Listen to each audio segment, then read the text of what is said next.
श्रीराम समर्थ. श्रोते हो, आपण ऐकत आहात श्री गोंदवलेकर महाराज यांचे प्रवचन. सत्पुरुष व त्यांचा अनुग्रह. सत्पुरुषाचा अनुग्रह झाला म्हणजे त्या व्यक्तीच्या प्रापंचिक आणि पारमार्थिक बाबतीत त्या सत्पुरुषाची सत्ता असते. सरकारच्या हातात सर्व सत्ता असते आणि राज्ययंत्र सुरळीत चालण्याकरिता एकेका खात्याकडे एक एक कामगिरी सोपवलेली असते. कायद्याला धरून जोपर्यंत ते खाते आपले काम करीत असते तोपर्यंत सरकार त्यात ढवळाढवळ करीत नाही.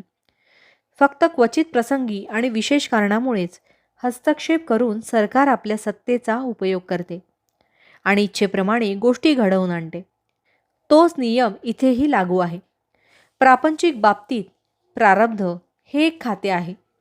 त्याचा संबंध देहापुरताच असतो. प्रत्येकाच्या प्रारब्धानुसार त्याला बऱ्या वाईट गोष्टी भोगाव्या लागतात. सत्पुरुष होता होय, तो त्यात ढवळाढवळ करीत नाही.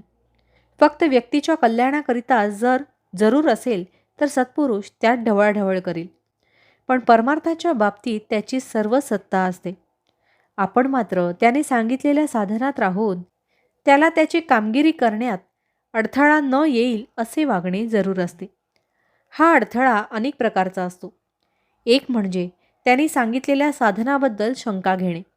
दुसरे, दुसऱ्याला अमुक एक दिवसात साधले, मला अजून का साधत नाही असा विचार मनात येणे.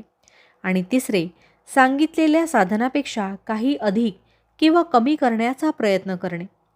थोडक्यात म्हणजे एकदा संतांच्या पायावर डोके ठेवल्यावर आपला प्रपंच आणि परमार्थ ही दोन्ही त्याच्याकडे सोपवून प्रपंचात घडणाऱ्या गोष्टी त्याच्याच इच्छेने घडतायत अशी भावना ठेवून आपले कर्तव्य करीत त्याने सांगितलेल्या साधनात एकनिष्ठेने राहणे हाच खरा मार्ग आहे. संतांच्या देहाकडे पाहण्याचे कारण नाही. त्याचा देह आमचे काम करीतच नाही, तो परमात्मा स्वरूप आहे, ही जी आपली भावना ती आपले काम करते. संत अत्यंत दयाळू असतात. सत्पुरुषाला भगवंत भेटलेला असतो. म्हणून सत्पुरुष या देहाने या जगात राहतो असे दिसले तरी अंतर्यामी तो भगवंतापाशीच असतो. म्हणून आपण सत्पुरुषाकडे जात असताना या जगातल्या वस्तूविषयी वासना धरून गेलो तर ते योग्य नव्हे. सत्पुरुषाला त्याच्या लक्षणावरून ओळखता येणार नाही. पुस्तकामध्ये दिलेली जी लक्षणे असतात त्यांच्या पलीकडे संत असतो. त्याला ओळखायला आपल्या अंगी थोडे तरी भगवंताचे प्रेम आवश्यक आहे. भगवंताचे प्रेम हे एक मोठे वेड आहे. ते ज्याला लागेल तो भाग्याचा खरा. भावार्थ, भगवंताच्या दास्यात जे प्रेम आहे ते जगाच्या मालकीत नाही. जानकी जीवन स्मरण जय जय राम. महारुद्र हनुमान की जय. समर्थ रामदास स्वामी महाराज की जय. सब संतन की जय. श्री अनंत कोटी ब्रह्मांड नायक राजाधिराज सच्चिदानंद सद्गुरु श्री ब्रह्मचैतन्य महाराज की जय. जय जय रघुवीर समर्थ. आता आपण 13 वेळा नामस्मरण करूया. श्रीराम जय राम जय जय राम. श्रीराम जय राम जय जय राम.